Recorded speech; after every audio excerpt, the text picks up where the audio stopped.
regiões mais industriais de Portugal, nasce um ecossistema onde a tecnologia, a inovação e o empreendedorismo se cruzam para moldar o futuro. A CJTEC é um parque de ciência e tecnologia de referência nacional. Focado no apoio a projetos de base tecnológica, atua como catalisador de inovação e acelerador de negócios, fomentando a indústria 4.0 e o desenvolvimento de novos produtos. Comprometida com o progresso, a CJTEC promove iniciativas dinâmicas e inspiradoras, criando um ambiente fértil para o crescimento empresarial. Um espaço onde se fomenta a colaboração, se partilham competências e se capacitam os empreendedores do futuro. É neste contexto que surge a Knowledge Network, uma estrutura que conecta, que partilha, que inova, uma verdadeira rede de conhecimento onde diferentes agentes interagem, colaboram e criam valor. Com o Green+, reforçamos o compromisso com a sustentabilidade ambiental, económica e social, promovendo um ecossistema mais verde e mais consciente.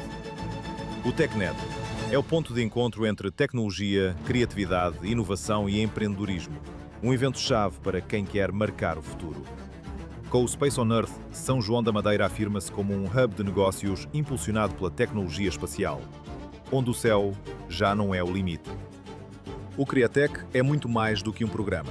É uma jornada de capacitação, inovação e aceleração de startups, com mentoria, formações, eventos de networking, training camps e arenas de investimento. Aqui, as ideias ganham força para se tornar realidade. As Tech Talks dão voz a entidades de referência que partilham tendências, desafios e visões para o futuro. Um espaço para pensar, debater e inspirar. Nos vídeos 180 serão abordados de forma sucinta temas atuais nas diferentes vertentes de gestão, tecnológicas, marketing e comunicação, lifestyle, entre outras relevantes. Através da nossa newsletter e de rubricas como Na Incubadora Com, revelamos o lado humano, criativo e inovador das empresas da nossa comunidade e ainda mais além. Com os insights, research sharing e o nosso radar de oportunidades, alimentamos a curiosidade, partilhamos conhecimento técnico e abrimos portas à aprendizagem e à inovação contínua. Na CJTEC, acreditamos que o conhecimento é a base da inovação e que é na partilha que se constrói o futuro. Knowledge Network, onde a inovação se conecta, onde o futuro acontece.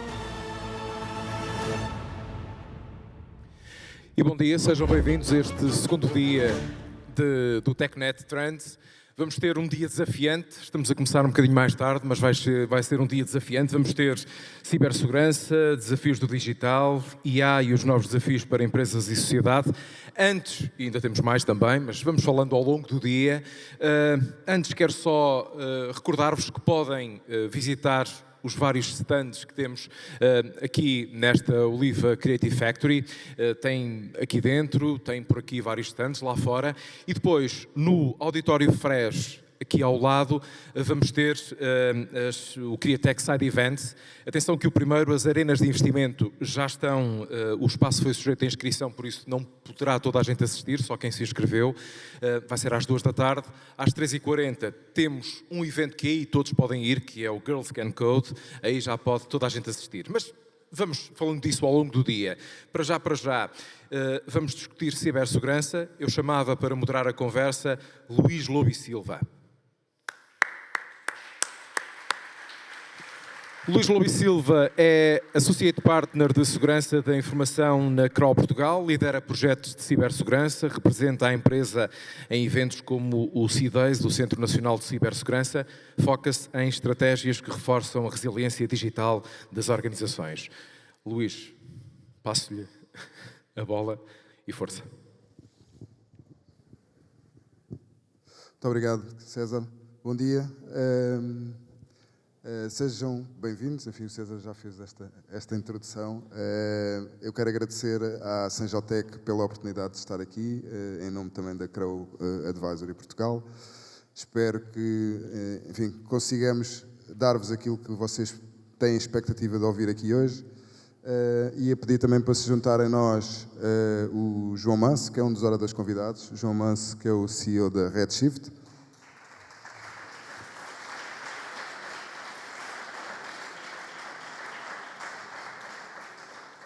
Bom dia, João. Vou-te pedir para te sentares aqui. Enfim, hoje, infelizmente, tivemos aqui alguns contratempos pessoais por parte dos outros oradores e então eu, até por uma questão de proximidade, escuso estar ali sentado e com este espaço, ficamos aqui mais próximos. Temos connosco também a acompanhar remotamente, infelizmente teve um imprevisto, espero que já esteja tudo bem com a situação que gerou este imprevisto. Isabel Batista, não sei se pode juntar a nós, eu não consigo ver. Estou a ver já, estou a ver. Muito obrigado, Isabel. E também o Paulo Muniz, também juntou-se a nós, o Paulo Muniz, que é o responsável de operações do Centro de Cibersegurança da EDP.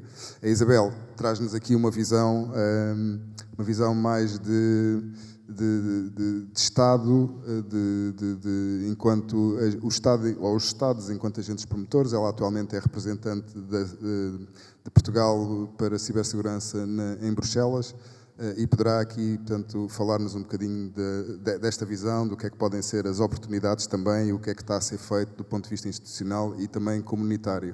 Portanto, a ideia era ter aqui, de facto, um painel com 3 dimensões, portanto, 3 perfis diferentes, um perfil, neste caso 2 a contar comigo, um perfil mais de fornecedores de serviços, de soluções, de tecnologia, um perfil mais consumidor-cliente, no caso do Paulo Muniz, EDP, e gestão da operação de cibersegurança, e a Isabel, uma perspectiva mais, de regulador e Estado enquanto promotor. Obrigado a todos, obrigado por estarem aqui a acompanhar.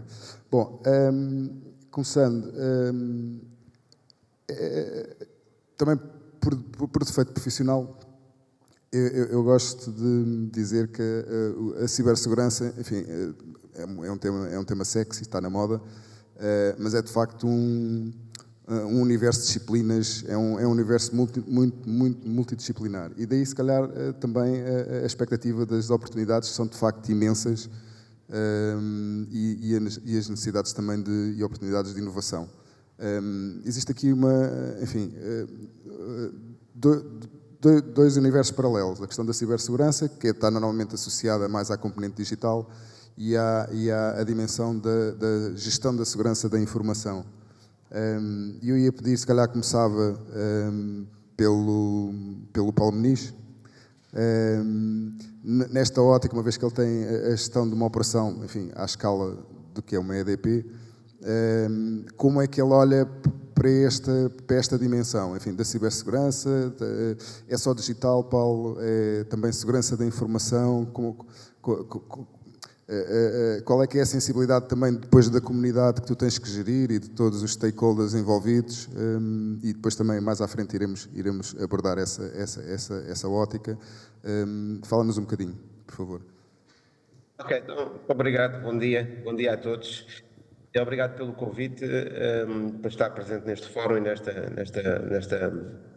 nesta agenda de cibersegurança.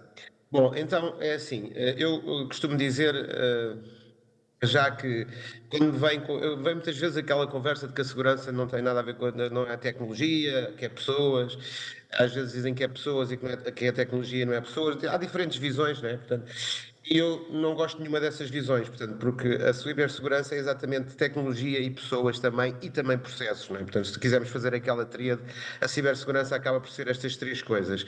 E, portanto, não adianta muito desvalorizar a parte tecnológica, porque é a partir dela que muitas das vulnerabilidades acontecem, que os atacantes entram, e também não adianta desvalorizar a parte das pessoas, portanto, do comportamento humano, porque é exatamente que algumas que as vulnerabilidades são criadas através das nossas ações. Portanto, é tudo, é holístico, e não há, portanto, aqui uma visão fundamentalista, pelo menos para mim não existe, de que é tecnologia ou não é tecnologia. Portanto, obviamente que a tecnologia é muito importante e obviamente que a componente das pessoas também é muito importante.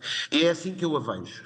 Pronto. Em relação à temática que tu mencionaste entre a cibersegurança e a segurança da informação, por acaso é um tema muito interessante, porque na verdade a área que nós temos começou por ser segurança de informação e, na verdade, é esse o âmbito dela, porque a informação existe, e existe, obviamente, mais também existe ainda em papel, por exemplo. Não é?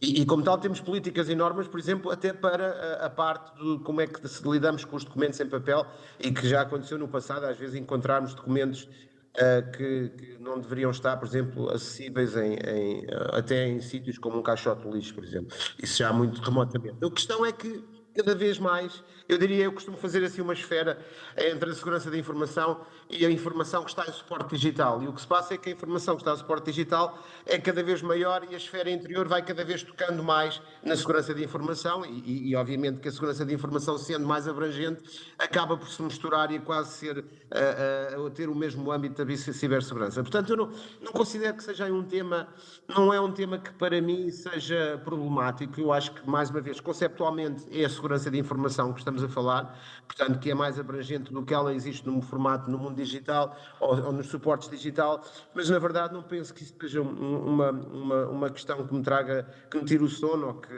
é mais uma questão filosófica e conceptual, de qual é interessante falar, mas pronto, se me chamarem à área de cibersegurança também não fico chateado ou ofendido com isso.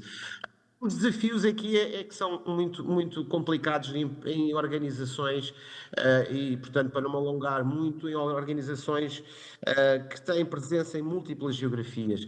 E são, eu diria, pelo menos em dois aspectos fundamentais. Um deles, a parte cultural, porque, como nós sabemos, nem todas as geografias, nem todas as regiões do nosso mundo acabam por ter as mesmas percepções, não valorizam a mesma forma os dados pessoais, portanto, ou são mais ou menos permissivos em alguns controles de cibersegurança, e isso varia. Portanto, numa organização que quer ter presença global, isso acaba por ser um desafio muito grande. Mas depois também a parte legislativa e de regulação, porque eu entendo que a legislação e a regulação são fundamentais porque, para mim, a cibersegurança é uma falha de mercado. Ou seja, eu gosto muito deste termo porque se realmente o mercado conseguisse, ou se os agentes todos estivessem alinhados, se calhar não era preciso tanta regulação, mas há realmente uma falha de mercado, até porque a cibersegurança é complexa, muito complexa, e pode ser abordada de várias maneiras, de forma que esses agentes tirem os maiores benefícios sem grande esforço. E isso não é feito de uma maneira maliciosa, às vezes é uma maneira simplesmente de querer rentabilizar as nossas empresas e organizações. E como tal, há uma falha de mercado, para mim há claramente, e então a regulação é necessária, mas ela não é necessária quando é exagerada, redundante e conflituosa, quando estamos a falar, por exemplo, em empresas que têm presença muito dispersa ao nível geográfico. Mas nem preciso ir para lá do Atlântico. Propriamente, se nós olharmos, por exemplo, para a regulação que agora temos a traduzir, portanto, nos diversos países, e se olharmos, e nós temos presença mais uma vez em vários países, se olharmos para algumas delas, portanto, umas já estão traduzidas, outras estão em proposta, elas próprias falam de forma diferente. Sei lá, se olharmos para a Espanha, por exemplo, tem um pendor interessante que fala que a NIS, portanto estamos a falar da NIS 2, que tem que se dar uma importância ao valor da economia, ou seja, tem que se permitir, não é? Ou seja, há um controle do risco, mas dá-se ali uma valorização ao aspecto económico. Por exemplo, cá em Portugal não menciona isso, menciona outras coisas que não menciona lá, mas se eu for para a Grécia, para a Bélgica, etc., tudo isto é diferente, quer dizer, e quando se tem operações nestes sítios todos, ou a forma como tu registras as entidades, há uns sítios que te obrigam a registrar 20 ou 30 entidades e há outros que só obrigam, têm obrigações diferentes. E tudo isto acaba por ser um bocadinho desafiante para organizações do estilo de multipresença como a minha. Muito bem. Muito obrigado, Paulo. Bom, eu diria que já varreste o alinhamento quase todo, mas é bom porque assim dá para irmos todos pensando um bocadinho e pensando nas respostas mais à frente, embora tenhamos aqui também por constrangimentos de tempo, o tempo um bocado mais limitado. Isabel, nesta ótica do que estávamos a falar e também no seguimento do que o Paulo Ministro estava a dizer, não vamos já falar de regulamentos, nem desta diversidade e heterogeneidade entre Estados-membros e países, não só Estados-membros da Europa, mas de outros países, e onde existe muita colaboração em termos de cibersegurança, mas da tua experiência, do teu dia-a-dia, também tendo passado, tendo sido do quadro fundador do Centro Nacional de Cibersegurança, principal agente promotor também aqui em Portugal, e muito trabalho e bom tem feito nesta matéria. Aliás, ainda saímos ontem, coincidentemente ou não, estes últimos 3 dias, e hoje aqui em São João da Madeira foi o evento nacional do Centro Nacional de Cibersegurança.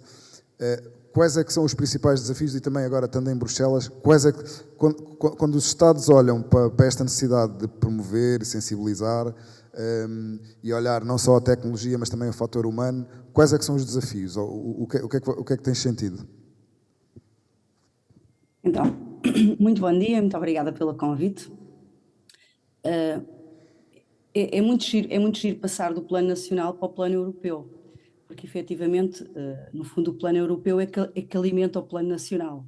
Portanto, e estas sinergias acabaram por ser giras em termos de carreira. A União Europeia, neste momento, e como desde há alguns anos para cá, criou aquilo que nós chamamos o Horizontal Working Party in Cyber Issues. Portanto, um grupo de trabalho completamente horizontal que trata a cibersegurança. Isto complementa aquilo que o Paulo acabou de dizer, que é, quando falamos de cibersegurança, não falamos nem de pessoas, nem de tecnologia, nem de processos, nem de nada disso, falamos de um grupo ou de uma área completamente transversal, completamente wall of society. É assim que o Centro Nacional de Cibersegurança olha para a cibersegurança, também é assim que a União Europeia olha para a cibersegurança, uma abordagem completamente holística, onde efetivamente não conseguimos olhar também para a cibersegurança sem olhar para a resiliência digital. E para fomentar esta resiliência digital temos que capacitar a todos os níveis, capacitar pessoas através de vários programas de formação, de sensibilização, de atração, de retenção de talento, de reskilling de pessoas. Todos nós temos a noção clara que é muito difícil contratar jovens ou menos jovens acabados de sair da faculdade. Portanto, muitas vezes o que temos que fazer é requalificar pessoas que até já estão na área, mas por qualquer motivo, ou que já estão na área, ou que estão em áreas semelhantes e que, de alguma forma, podem efetuar a sua requalificação de competências para uma área mais tecnológica. Depois, quando falamos de processos, temos que falar também de outros níveis, como seja a capacitação em governança, em reporting, em gestão de risco. Gestão de risco é aquilo que todos nós temos andado a falar, todos nós sabemos que é importante cada uma das nossas organizações, cada uma das organizações que está aqui a assistir este evento, efetuar a sua própria análise, porque aquilo que é fit para mim não é fit para o João, não é fit para o Paulo, não é fit para ti, Luís. Portanto, cada um tem que fazer a sua própria análise e verificar onde é que estão as potenciais vulnerabilidades para nós adaptarmos a cibersegurança, nós adaptarmos o nosso plano destes 3 níveis de processos, pessoas, tecnologia, à nossa organização. E depois, não menos importante, quando falamos também de tecnologia, também perceber quais é que são as tecnologias, quais é que são as ferramentas, quais é que são as ferramentas que estão disponíveis no mercado e para as quais eu tenho capacidade económica, financeira, mas para as quais das quais eu também preciso. Porque um grande sistema pode não ser fit para uma PME. Portanto, mais uma vez, esta análise de risco, e é por aí que eventualmente devemos começar, olhar para dentro de nós e perceber, para dentro das nossas organizações e perceber quais é que são as necessidades. E só depois é que podemos ir para estes pilares da cibersegurança. Obrigado, Isabel. Bom, já falaste de facto também aí, e o Paulo também já tinha dado esse mote, começar a falar na parte regulamentar e setorial, mas de facto falaste em aspectos cada vez mais importantes, porque eu comecei por dizer que a maioria da comunidade não especializada nestas matérias acha que é tudo só digital. E é tudo só tecnologia. E de facto falaste aí em questões que também começam a ser requisitos regulamentares, mas de facto falaste no mais importante, que foi, enfim, já falaste em resposta a incidentes, análise e monitorização, mais a área também da operação de cibersegurança. Falaste na gestão de risco, um aspecto muito importante, e vou tentar não me esquecer mais à frente quando falarmos na parte de regulamentar, e a questão do Paulo estar a dizer que a diferença de como os países, em cada país, se olha para, por exemplo, para a NIS 2, que foi o exemplo que ele falou. Aqui em Portugal, e a transposição da lei, pelo menos o que está em aprovação, em proposta de lei para aprovação na Assembleia da República, incide essencialmente na gestão de risco. Mas mais à frente tentaremos explorar isso. Agora, de facto, tudo isto, a gestão de risco, a monitorização, a parte mais tecnológica, a parte humana, traz também desafios para dar respostas.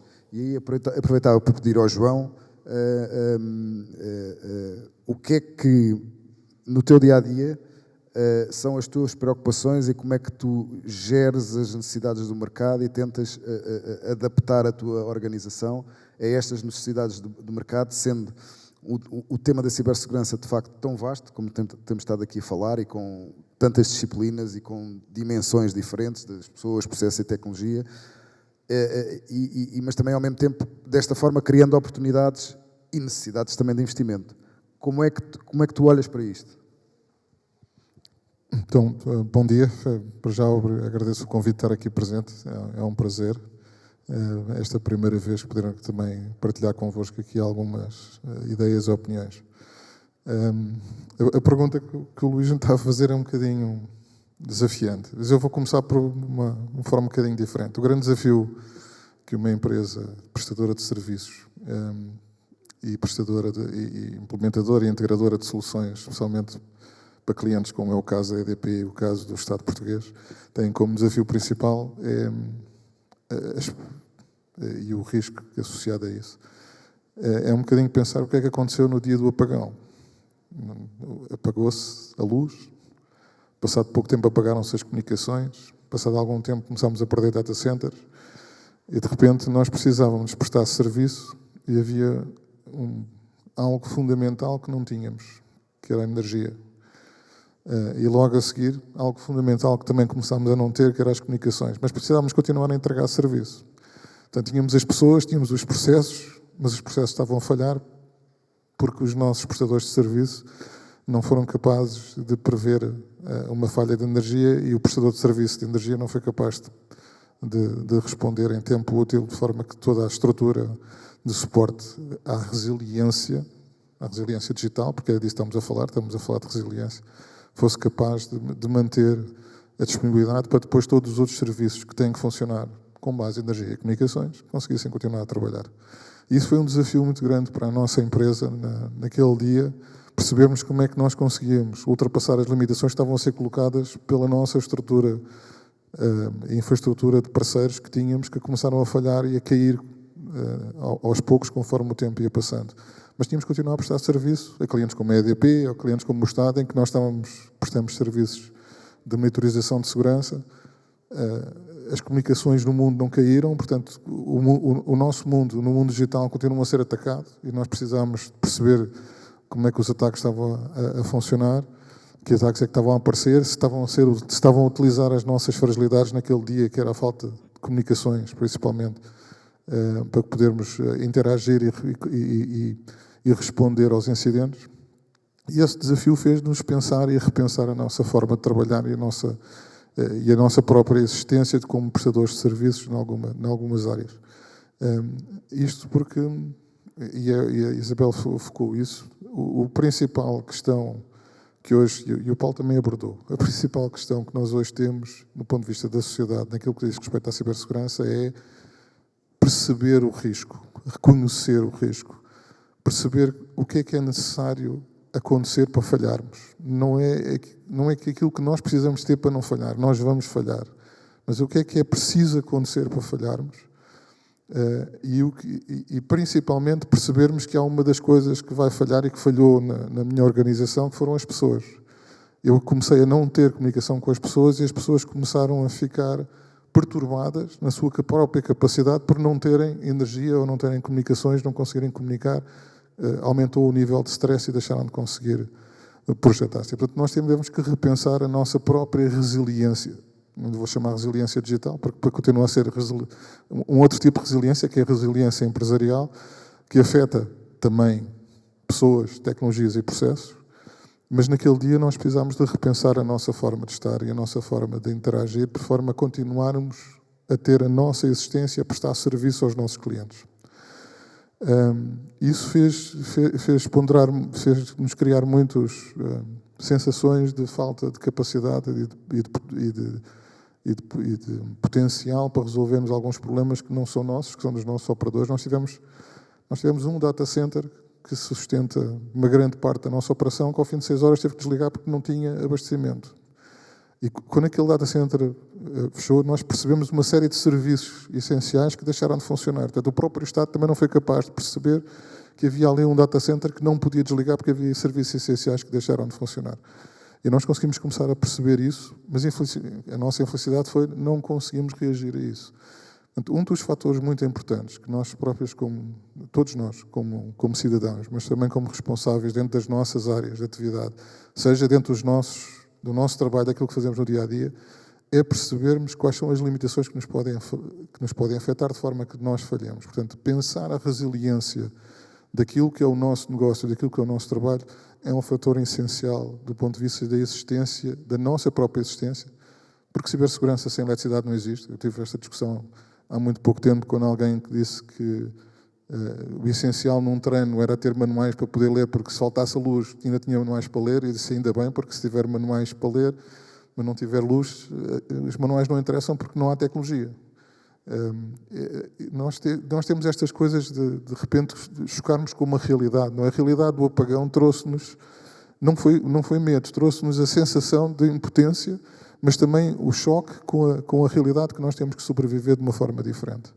Portanto, a nossa visão como empresa, e como qualquer empresa que se preze do ponto de vista de querer estar no mercado, é trabalhar com grandes clientes, como é o caso da EDP, como é o caso do Estado português ou como é o caso da União Europeia. Nós temos de estar preparados para sobreviver aos maiores desafios. E muitas vezes essa dependência de outros operadores nos leva a ter que nós próprios conhecermos quais são as limitações dos operadores com que nós nos baseamos e que nós confiamos. Isto é um fator muito importante do ponto de vista da relação, e a EDP tem projetos sucessivos sobre isto, que é a resiliência da sua própria estrutura de prestadores de serviços. A EDP sabe que se houver um determinado conjunto de prestadores de serviços que não tiver capacidade de prestar serviço, a própria EDP fica posta em causa. E temos nós capacidade de conseguir olhar para a rede e perceber como é que a rede pode falhar e como é que ela nos pode afetar. O conhecimento, como a Isabel estava a dizer, o conhecimento do risco é cada vez mais o fator mais importante de maturidade, não só das empresas que prestam serviço, mas também dos clientes, porque têm que perceber que têm que se conhecer eles próprios bem, têm que perceber as suas limitações bem, têm que perceber quais são as limitações que existem da sua cadeira de fornecedores e bem, e não podem usar a máxima que se usava de antes: o problema dos outros é dos outros, não é meu. Porque atualmente nós estamos numa comunidade muito grande. Porque se os outros falharem, nós vamos falhar. E essa foi a sensação que eu vos passo como prestador de serviço. Nós temos um serviço SOC 24/7 que tive que rapidamente o distribuir ao longo do país para usar os sítios onde havia eletricidade. Portanto, movimentei pessoas irem à procura de sítios onde houvesse eletricidade, onde houvesse comunicações, para continuar a prestar o serviço de SOC. Porque toda a nossa estrutura de parceiros falhou. Serviço de SOC quer dizer, eu que tinha que continuar a perceber se os meus clientes estavam a ser atacados e defendê-los. Esse serviço é essencial para a sobrevivência de alguns dos nossos parceiros. Mas tive clientes que pura e simplesmente desapareceram. Não tinham luz, não tinham comunicações, foram para casa. Fecharam as portas. Alguns deles voltaram no dia seguinte. E nós tínhamos incidentes para relatar e não conseguimos reportar os incidentes. Esta sensação de impotência é uma coisa que acontece em situações mais dramáticas, mas no dia-a-dia tem que ser uma realidade cada vez mais presente, tal como a Isabel disse, uma avaliação de risco, um conhecimento sobre quem nós somos é cada vez mais o fator essencial para nós termos um nível de maturidade necessário para conseguirmos ser resilientes do ponto de vista daquilo que é resiliência digital ou resiliência de cibersegurança. Sem isso, nós não conseguimos atingir os nossos objetivos. Obrigado, João. Bom, de facto, assim, no limite há sempre aquela máxima já muito antiga na informática, não é? Desliga-se o cabo e o problema está resolvido. E saberás também, se calhar todos, pelo menos daqui do lado do painel, situações em que, inclusivamente, um operador, em casos críticos, o melhor é desligar. Pronto, e assim não há problemas, não é? Desliga-se o bastidor e deixa de haver problemas. As questões legais e regulamentares, que já aqui abordámos, imprimem cada vez mais a necessidade de consciencialização e responsabilização da gestão das organizações para com estes temas. Acham que há uma evolução na maturidade das organizações no tratamento destes temas? Ou a cibersegurança para muitas organizações não digitais é apenas algo das empresas do mundo digital? Enfim, já aqui falamos esta questão da percepção das pessoas e de algumas organizações que, não sendo especialistas, têm esta noção. Volto ao João, para inverter aqui um bocadinho, para dar dinâmica aqui no discurso. Achas que há evolução na maturidade de como as organizações e a gestão das organizações olham para isto?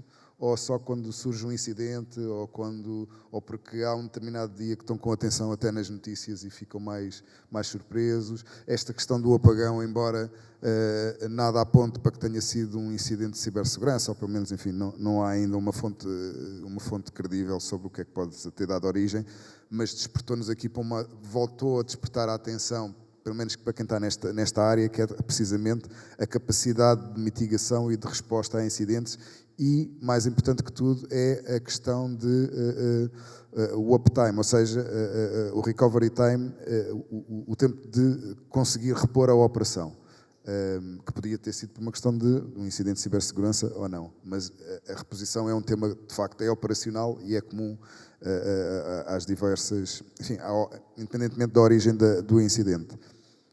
Há mais maturidade das organizações? Tens sentido essa evolução?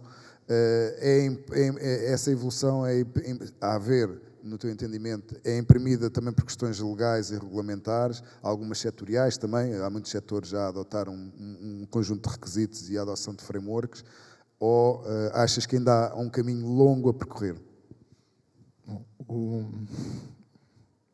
A pergunta de €1 milhão, qual é o nível de maturidade que temos? Vai melhorando. Dependendo dos setores, há obviamente os setores da banca e da energia são setores que estão mais avançados do ponto de vista de maturidade. Há setores que parecem que estão mais avançados, mas depois quando a gente põe a lupa para ver com detalhe, a gente vê que uma grande parte da maturidade é uma nuvem de fumo para, como se costuma dizer, para inglês ver, não é? Mas, se quiserem, para o Conselho de Administração ver, ou para os acionistas verem e não ficarem muito preocupados. Mas depois, quando acontece o incidente, agora há um novo termo para incidente informático, que é problema técnico, ou uma falha técnica, não é? Que é quando a gente não sabe muito bem se foi um ciberataque ou se foi uma falha técnica, a gente diz que há ali um problema técnico. Ainda ontem tivemos num hospital, tivemos o apagão, que ainda ninguém sabe se é um problema técnico, se é um problema de cibersegurança. Já foi dito várias vezes e repetidamente não é um problema de cibersegurança, mas já agora a gente ainda não sabe o que é que foi, não é? Pronto. Normalmente isso normalmente para o pessoal da cibersegurança quer dizer, houve um ataque bem sucedido que ainda não sabem bem como é que aquilo foi feito. Mas pronto, mas isso é o pessoal da cibersegurança a falar. Mas em termos pragmáticos, assim, aquilo que é a regulação tem cada vez aumentado mais, no caso da banca com o DORA, no caso das telecomunicações e da energia com outras regulações mais setoriais, e com o NIS 2 numa regulação mais transversal que vai afetar muita gente, o princípio da regulação é agir, porque é assim, para que é que a regulação serve? Ou para que é que a legislação serve? Para definir a dimensão da multa. Porque o pessoal só usa a regulação porque a multa é muito grande. Eu tenho um cliente que ainda hoje decidiu não fazer nada, porque viu quanto é que tinha que pagar de multa e quanto é que tinha que fazer de investimento. O investimento é mais caro que a multa, portanto, mais vale esperar pela multa. Obviamente isto é um bocado ridículo, porque a multa tem outra face, que é a face da reputação. Porque se for multado, e se souber que foi multado, a reputação fica afetada e o negócio pode ser afetado. Mas, na realidade, infelizmente, para nós portugueses ou para nós europeus, de uma forma geral, se a multa não for grande, o pessoal não se mexe muito. Se a multa for grande, o pessoal mexe-se mais. Mas, em termos muito pragmáticos, a regulação não devia servir para isso. Nós já temos muitas regulações, algumas delas com muitos anos, em Portugal e na União Europeia, que não têm multas, que alguns seguem, porque são bons princípios. E é esse o princípio da regulação, da definição de boas práticas. Não é? São para ser seguidas. Mas para ser seguidas porquê? Porque, do ponto de vista daquilo que é a definição de um processo e a definição da nossa própria resiliência, normalmente essa regulação, esses normativos, induzem boas práticas que nos levam a fazer investimentos, é verdade, conhecer a nossa realidade, é verdade, também custa dinheiro, mas a sermos mais efetivos, mais eficazes, mais resilientes. E se formos mais efetivos, mais eficazes e mais resilientes, temos menos hipóteses de falhar. Se tivermos menos hipóteses de falhar, o nosso negócio é mais bem sucedido. E quando eu estou a falar de negócio, tanto posso estar a falar de negócio da empresa que eu lidero, como posso estar a falar da EDP, como posso estar a falar do Estado português, porque a pior coisa que existe para qualquer organização é o seu negócio, aquilo que é a sua capacidade de entrega, falhar. E nós temos visto isso acontecer em muitos lados. Portanto, ontem o que aconteceu, por exemplo, na falha do Hospital da Amadora Sintra, foi uma falha de uma instituição do Estado, que falhou por um problema, uma falha técnica, não conseguiu ter tecnologia suficiente para continuar a funcionar. Então, desligou, deixou de servir o cidadão. Portanto, isto é negócio, não é?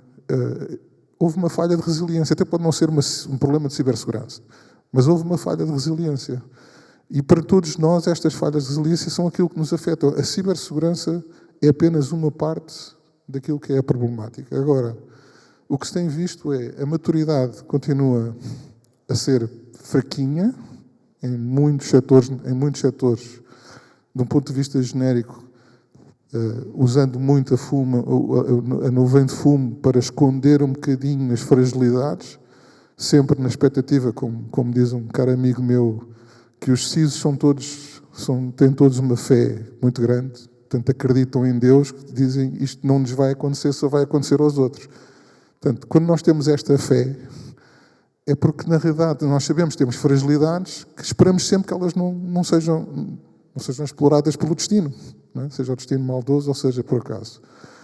Mas a realidade é que a maturidade ainda é fraquinha, é muitas vezes escondida, e depois a capacidade de recuperação é muitas vezes limitada,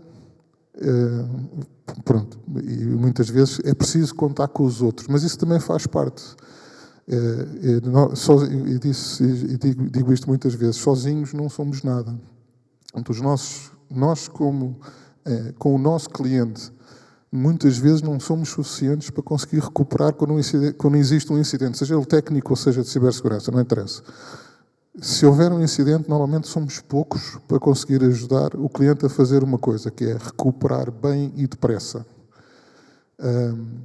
E depois cumprir os normativos, porque cada vez mais nós temos normativos que somos responsáveis de reportar os incidentes. Para quê? Para que haja mais conhecimento adquirido sobre o que é que aconteceu e que possa ser partilhado com outros e possam os outros também se defender desses incidentes. Porque a experiência conta, não é? Faz parte da nossa da cultura do ser humano. Aquilo que se chama ciência é teste e erro.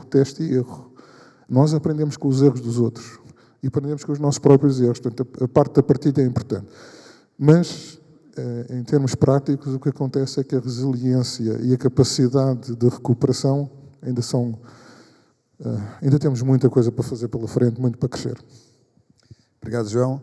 Bom, de facto falaste num tema e de alguma forma o Paulo há pouco estava a falar que o trigger para cumprir com questões regulamentares e e legais. Até pode variar também, tem a ver com a maturidade da organização, mas também pode variar da forma como em cada Estado ou em cada país são interpretados esses regulamentos. E estavas a falar do trigger financeiro, no fundo, que é a multa. E ainda há umas semanas eu estava num short program na AES e uma das pessoas estava a dizer, pois, que representava uma empresa, isto houve uma altura, o ano passado, que andava toda a gente a falar do NIS 2 e do DORA, etc., mas agora com a transposição do NIS 2 para a lei portuguesa, parece que está a demorar algum tempo, agora parece que tudo abrandou e até os prestadores de serviços abrandaram, deixaram-nos de receber telefonemas, etc. Eu aproveitei, claro, no final do dia, fui-lhe entregar o meu cartão. Mas, Isabel, qual é que é o trigger para a maturidade? É um trigger quase, como o João referiu, é financeiro, as empresas só o fazem porque têm medo da multa, já há uma maturidade mais elevada em alguns casos porque percebem que é uma questão reputacional e uma questão de mercado, e há setores claramente que também nas telecomunicações ou porque estão ligados, associados já a uma dimensão internacional e o tema do risco e da reputação é olhada de outra forma. Temos o caso de um operador em Portugal que foi atacado e percebemos claramente que quem aparecia a comunicar e a falar sobre o incidente e sobre a recuperação era o próprio CEO. Isto porque a organização a nível mundial tem uma política que é o responsável pela reputação e pelo risco em cada país é o próprio CEO, que é a imagem, que é a cara dessa marca. As organizações portuguesas mandam o diretor de comunicação ou de relações públicas falar. E isto tem um significado. Por aqui também se pode aferir alguma leitura relativamente à consciencialização e à responsabilidade das organizações em termos de estratégia para aquilo que é a maturidade para estes temas. Qual é que é o trigger, Isabel? Qual é que é o trigger em Portugal? Qual é que é o trigger na Europa? Ou o que é que tu e os teus stakeholders no teu setor gostariam que fosse? Eu diria que a regulamentação tanto pode ser considerado um entrave, como pode ser um motor de inovação. Portanto, nós neste momento temos a NIS 2 com caráter obrigatório para aqueles que são os potenciais regulados da diretiva, mas depois temos também o Cyber Resilience Act e todos estes e outros, os DORAs, todas estas legislação que nós neste momento temos impõem obrigações e também impõem receios. Mas, em alguns países isso nota-se, foram catalisadores e foram motores de mudanças culturais, de modernização de práticas organizacionais inclusive.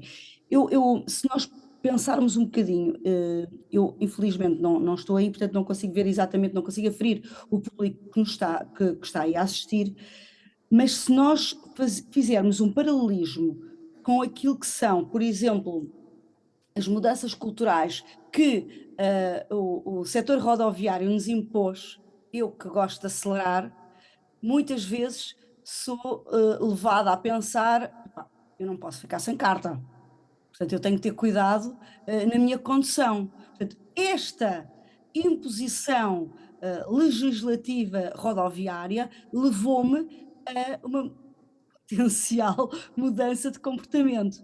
Portanto, aqui eu acho que também esta legislação, e se nós tivermos, e temos obviamente, nas nossas organizações, boards que pensam no assunto e pensam aquilo que o João acabou de dizer. Eu posso pagar uma multa, mas a reputação não se paga. Quando se perde, perdeu-se. Não temos uma segunda oportunidade para mudar isso. Portanto, eu diria que aqui, por baixo da conformidade, por baixo da legislação, podemos ter um catalisador de inovação. E eu diria que este é aquilo que o Centro Nacional de Cibersegurança e a União Europeia pretendem com todos estes quadros regulatórios que de alguma forma vão ser impostos. É para que haja uma melhoria dos fluxos de trabalho, haja uma reconfiguração das equipas e, no fundo, uma adoção de novas soluções tecnológicas mais seguras, mais eficientes, mais resilientes, todos nós consigamos, em situação de crise potencialmente básica, como o João acabou de dizer relativamente ao apagão, consigamos ter processos analógicos para responder com resiliência a uma dessas situações. Portanto, e no fundo, temos que olhar para estes novos desafios como potenciais catalisadores da mudança. E é isto que o Centro Nacional de Cibersegurança espera, e é isto que a União Europeia também espera. Obrigado, Isabel. Paulo, no teu caso, enfim, não te vamos perguntar, até porque não somos assim somos sensíveis ao tema, e não te vamos perguntar se no caso os acionistas, os teus acionistas, a tua administração te pedem, olha, se evitares multas, aumentamos-te o prémio. Não te vamos perguntar isso, mas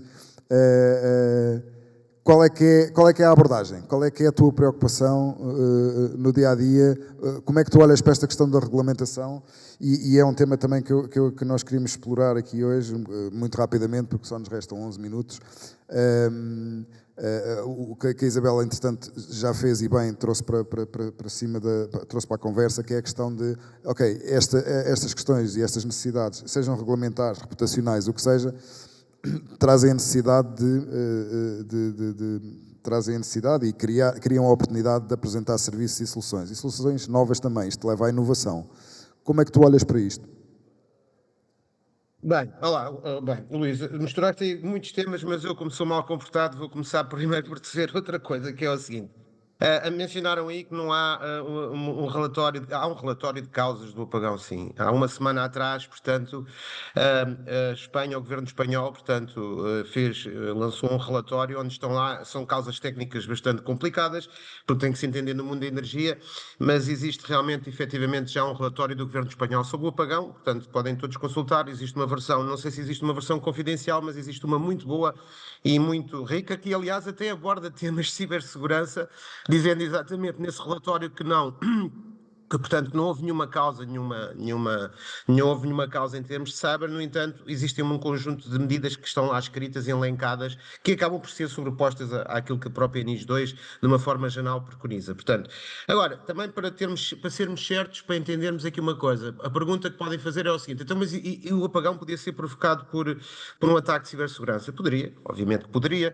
Agora, vamos ver uma coisa, os atacantes, há que perceber um bocadinho também quando falamos destas coisas, porque os atacantes, para fazer um ataque de cibersegurança com esta escala e esta dimensão, acaba por ser um ataque demasiado sofisticado ou muito sofisticado, o que é possível, mais uma vez. Portanto, tudo isto pode ser mimificado no mundo do digital, e acabava por ser um ataque muito sofisticado, que se calhar haveria outras formas mais simples. Só para vos dar uma ideia, há coisa de 4 anos atrás, se não estou em erro, estava eu até de férias nos Açores, mas quase que tivemos um apagão porque um avião que andava a combater fogos no sul de França bateu numa linha de muito alta tensão, portanto, e isso provocou, agora não vou estar aqui a explicar, porque eu também gosto muito de engenharia eletrotécnica, mas provocou um certo deslastre de cargas que se propagaram pela Ibéria. Portanto, há formas, se calhar, mais simples de provocar por maldade, de provocar o que tivemos, o que sentimos no dia 28, se efetivamente houver essa vontade por os agentes do lado mau da força, por assim dizer. Mas poderia ser feito por um ciberataque? Poderia. Mas já estão conclusões, portanto, para que fique desmistificado, existe um relatório do governo espanhol e com uma secção sobre cibersegurança. Pronto, isso era um ponto que eu gostaria aqui de dizer. Um outro ponto que eu também achei interessante foi ali quando o João Manso falou exatamente aquilo. Desculpem lá, eu deixei de ver a audiência, eu não sei se me estão a ouvir. Estão-me a ouvir? Estamos a ouvir, sim, Paulo. De alguma maneira deixei de ver aqui a audiência. E, portanto, estou a olhar para mim, o que não é assim tão agradável. Estava mais estar a olhar para a audiência. Agora sim, já voltei a ver. Pronto. Mas o João voltou aqui a mencionar uma coisa que prova exatamente aquilo que eu estava a dizer. Portanto, aqui algum pedantismo, mas é que há uma falha de mercado, não é? A cibersegurança há uma falha de mercado. E mesmo a regulação que tem como esse objetivo, para mim, a forma como eu vejo a sociedade, que as regulações têm como objetivo combater as falhas de mercado, porque elas existem e são naturais, acaba por falhar ali no exemplo que o João disse, que houve alguém naquela empresa, uma empresa X, que decidiu pagar uma multa portanto, deixando a cibersegurança depauperada. Ora bem, se decidiu pagar essa multa, ele está a criar um mal à sociedade porque a parte da segurança ficou depauperada e ele, portanto, como é um agente económico, em benefício próprio fez isso. Portanto, até a regulação falha, portanto, neste combate às falhas de mercado. Agora, há um pormenor importante que eu tenho que dizer, que é ir um bocadinho mais além do que o João disse, é assim, quando se souber que ele foi multado, a coisa não, tem um impacto reputacional. Mas o impacto não é quando souber que ele foi multado, é que se eu for multado porque fiz uma coisa e o melhor que eu sabia, posso ser acusado de incompetência, de não ter feito tudo, mas eu fiz o meu melhor, é o que eu consegui. Agora, se souber que ele decidiu ser multado como uma decisão racional e estratégica, aí é que a reputação deve ser muito grande e deve ter consequências que eu não sou jurista, mas que vão mais além do que aquelas simples multas. Portanto, isso são coisas diferentes que eu gostaria de dizer. Agora vou passar para a pergunta mais concreta do que tu me mencionaste, que é como é que é estas decisões a nível de board, é isso. E eu vou agora, portanto, até agora parece bem, porque eu vou defender os gestores de topo, né? E vou passar para mim esse ónus. Eu acho que eles têm interesse, procuram sempre os reportes, mas muitas vezes, e agora vou armar-me em bonzinho e para os defender, para ver se sou promovido, acho que é assim, muitas vezes a culpa, a responsabilidade de eles não poderem decidir mais de perto, ou com mais eficácia, ou estarem mais atrativos com o tempo, a culpa é nossa, CISOs. Porquê? Porque nós não conseguimos traduzir o risco da cibersegurança em linguagem de gestão. E isso é uma das responsabilidades do CISO. Porque se é assim, eu vou para o Conselho de Administração falar de vulnerabilidades, de CVEs, de ataques middleman, man in the middle, perdão, criptografia pós-quântica, o que é que vocês acham que eles me vão dar de atenção? Para isso vão ter umas aulas e vão ouvir oradores de reconhecimento mundial. Portanto, isto é um desafio brutal, porque eu não resolvi. Eu não consigo resolver. E eu às vezes costumo dizer que nós agimos por três vetores, mas depois aquelas pessoas que fazem milagres e coisas fantásticas dizem que não fazem nada, como eu estou a dizer. Mas é assim, normalmente há 3 vetores. Um deles é o medo, ou seja, nós dizemos o que é que aconteceu ao outro. O outro é o compliance. E às vezes é os consultores. Olha, os consultores dizem para fazermos isto. E na verdade eu devia estar a comunicar risco. E comunicar risco é difícil no cyber. Claro que há sempre uns iluminados. Eu gostava de ter essa capacidade. Quando me ouvem dizer estas 3 coisas, esta forma dos 3. Tu usas, isso não se usa, não sei o quê. Eu comunico risco. Eu gostava que alguém me mostrasse como é que comunica risco depois. Porque há tudo maravilhoso. Há pessoal fantástico que eu ouço falar, comunica risco. O risco de cyber é extremamente difícil de comunicar. É complexo. Tem um jargão próprio. É dinâmico. Tem a ver com geopolítica, é holístico. Portanto, se eu não conseguir comunicar bem as questões de cibersegurança enquanto CISO, que é a minha principal responsabilidade, eu nunca consigo me aproximar verdadeiramente da gestão de topo e então não os posso culpar. E, portanto, será nessa altura que eu conseguir fazer isso que eu depois entrarei para a reforma, escreverei um livro e terei tempo livre para fazer outras coisas. Obrigado, Paulo. Bom, temos aqui já muito pouco tempo. Eu vou tentar dividir aqui para não responderem à mesma coisa. A base é a mesma, mas cada um tentar segmentar mais. Temos 1 minuto e uns pozinhos para cada um, ok? Estávamos aqui a falar, temos falado da questão das oportunidades, sejam regulamentares, enfim. Seja qual for o trigger e a motivação, as necessidades de novas soluções, novos serviços, adaptação, inovação. Para o João e para o Paulo, quais é que são as dificuldades que vocês sentem mais e quais são os desafios que sentem, seja a nível de recursos humanos, para lidar com novas tecnologias ou com novas soluções, seja ao nível também das tecnologias ou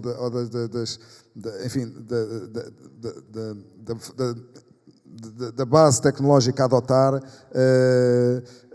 Paulo, vocês recorrem muito agora, enfim, está na moda falar em inteligência artificial, mas também por si só tem aqui alguns constrangimentos que derivam também e de preocupações do ponto de vista regulamentar, e não só, tendo em conta também a própria natureza do que é a inteligência artificial. Isabel, onde é que se pode encontrar financiamento para novas empresas, para esta comunidade, porque a cibersegurança acaba por ser também uma comunidade entre grandes empresas, pequenas empresas, deve ser cada vez mais, e a regulamentação também vai nesse sentido, que deve ser colaborativa. Existem montes de entidades também estatais e institucionais que colaboram entre Estados, e não só entre Estados da Europa, também entre Estados de outras geografias. Portanto, devemos cada vez mais olhar para isto como uma comunidade. Quais é que são os financiamentos? Como é que se consegue chegar a estes financiamentos? João, por favor. Eu não te vou responder. Vou falar de outra coisa. O tempo é curto, vou falar de uma coisa mais virada para aquilo que são as necessidades que eu sinto no dia a dia, que é a contratação de pessoas. Contratação e a retenção de pessoas. Eu estou aqui a olhar para a plateia e tenho uma série de jovens, a grande maioria jovens, passam o dia todo agarrado ao telemóvel, já sofrem de um problema de deformação do pescoço, de dimensão dos dedos, mas que nós temos que trabalhar para conseguir convencê-los a vir trabalhar connosco. Um grande problema que nós temos atravessado atualmente na contratação tem a ver com aquilo que é a informação passada aos jovens da realidade na minha área, cibersegurança, na realidade daquilo que nós necessitamos. E depois a forma como a formação, quer ela do secundário, quer a técnica, quer a académica, é feita de forma a cobrir as necessidades daquilo que é o mercado que nós hoje atravessamos. E isto é um problema grande e não tem melhorado. Muito embora, por exemplo, o CNCS tenha feito um esforço muito grande a tentar criar a capacidade de formar pessoas em cibersegurança, mas esse projeto, embora já tenha algum tempo, ainda tem muito caminho para fazer. E, portanto, a grande dificuldade que nós temos é conseguir convencer aqueles jovens que, por exemplo, estão ali atrás, aos conjuntos de 13, a olhar para o telemóvel e a ver Instagram, a virem trabalhar connosco, a virem fazer coisas desafiantes, a descobrir problemas em clientes, a encontrar soluções para os problemas de clientes, a implementar as soluções nos problemas dos clientes, a ajudar os clientes a conhecer-se eles próprios e a melhorar, a ajudar os clientes a responder a incidentes, a ajudar os clientes a sair dos incidentes. Esse é o nosso maior desafio. Felizmente, temos melhorado muito do ponto de vista da ajuda das instituições europeias e do Estado português, do ponto de vista de financiamento. Tem aparecido muitas linhas que nos têm ajudado a conseguir contratar e conseguir pagar melhor, para conseguirmos reter melhor os nossos talentos. Esse tem sido o grande desafio, que continua a ser, e é aquilo que eu gosto de falar mais, porque a minha empresa é feita de pessoas, a tecnologia são pessoas, os processos são pessoas, as pessoas são pessoas, tudo são pessoas. Sem pessoas não há tecnologia. A tecnologia tem falhas porque há pessoas envolvidas na tecnologia. A maior vulnerabilidade que qualquer organização tem são as pessoas. Mas também elas são o maior valor que as organizações têm. Portanto, essa é a mensagem que eu deixo. Obrigado, João. Paulo, vamos deixar para a Isabel para fechar. Qual é que é, 30 segundos, quais são as dificuldades, os desafios que tu encontras? É recurso à tecnologia? Desenvolvem muito internamente? Também consomem, assumo que sim, recorrem também a soluções de fornecedores, de parceiros? Sim, assim, vamos lá ver. Eu acho que estás aqui, fala-se de um grande leque de coisas e obviamente que para abraçá-las todas a dificuldade é exatamente o foco e manter foco, portanto, naquilo que é realmente importante, e é isso que normalmente eu deixo como advisor, ou seja, manter foco e executar é realmente o grande desafio. E nós sabemos isso, consciência, queremos executar aquilo que realmente traz valor e muitas vezes somos, portanto, requisitados, e porque está sempre a acontecer qualquer coisa, ou é uma nova regulação, ou é um novo relatório, ou é, por exemplo, uma nova tecnologia, ou é uma nova... E às vezes manter o foco, a capacidade de manter o foco naquilo que é realmente fundamental e que nos reduz o risco e de uma forma substantiva e realmente executar aquilo que temos planeado é um grande desafio.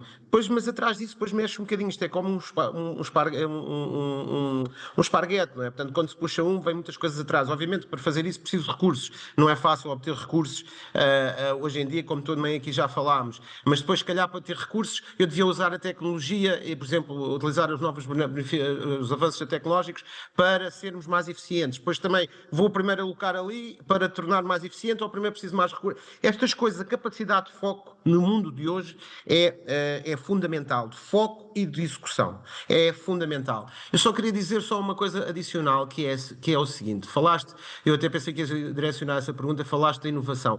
A inovação é um processo, eu gosto dos temas conceptualmente e muitas vezes falham os números, mas a inovação, mas há relatórios que falam sobre isto, relatórios de entidades bem credíveis e estatais, a inovação acontece, sei lá, talvez 99% ou 98%, de uma forma estruturada nas grandes organizações. Ou seja, basicamente, a inovação, muitas vezes há aquela tendência de pensar que é o indivíduo que está numa cave e que vai criar agora... Quer dizer, a inovação pode, obviamente, ter logo a cibersegurança e no nosso caso, por exemplo, eu vou-vos dar o exemplo de que me orgulho muito, que acho que nos devemos orgulhar, obviamente temos muitas coisas para fazer, mas a inteligência artificial e todos estes avanços, como nós estamos a fazer, acho que vão criar um grande valor à organização e estamos a fazer os possíveis e estamos mesmo um comitê de Responsible AI, etc.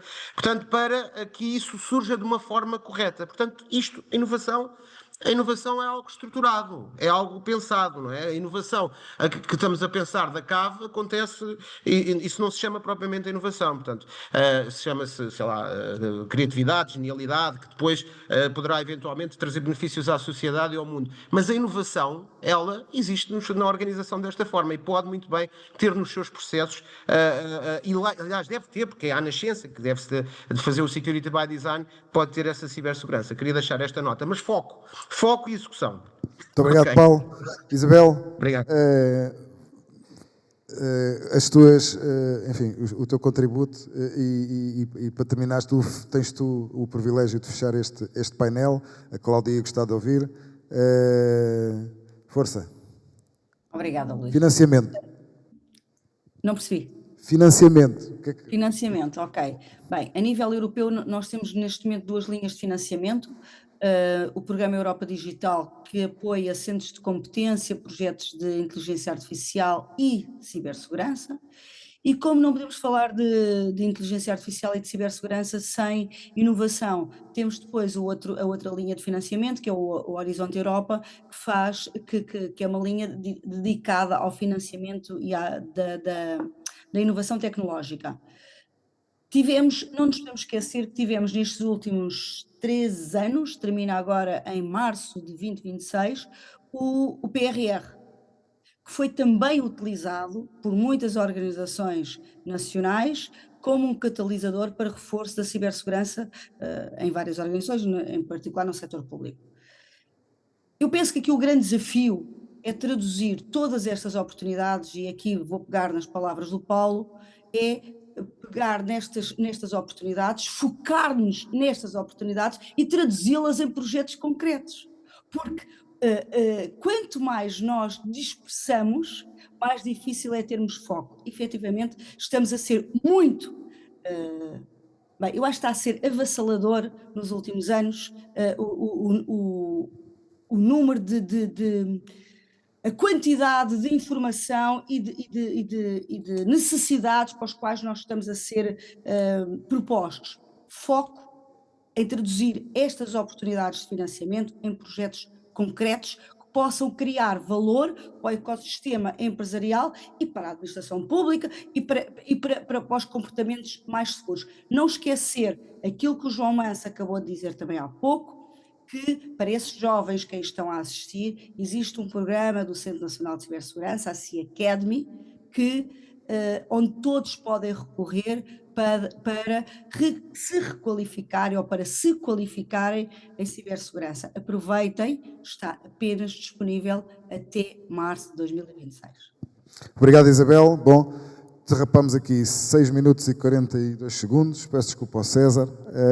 Agradecer uma vez mais a João, a Paulo, Isabel, obrigado, e agradecer à Sanjotec pela oportunidade e pelo convite feito para estarmos aqui a falar um bocadinho. Espero que tenham gostado. Obrigado, bom dia. Resto de boa conferência. Obrigado, bom dia. Deus.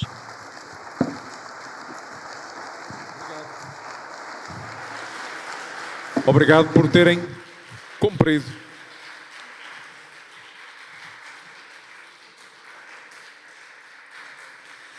Está na altura de a nossa primeira pausa do dia, um coffee break, aqui atrás.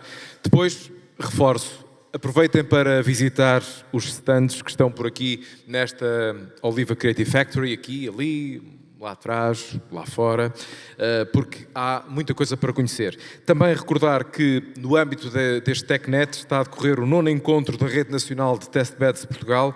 É uma iniciativa estratégica que reúne dezenas de consórcios de inovação, impulsionando a transição digital e tecnológica das PME e startups portuguesas. Nós vamos então agora a este coffee break. Voltamos às 11h15, ok? Em ponto. Até já.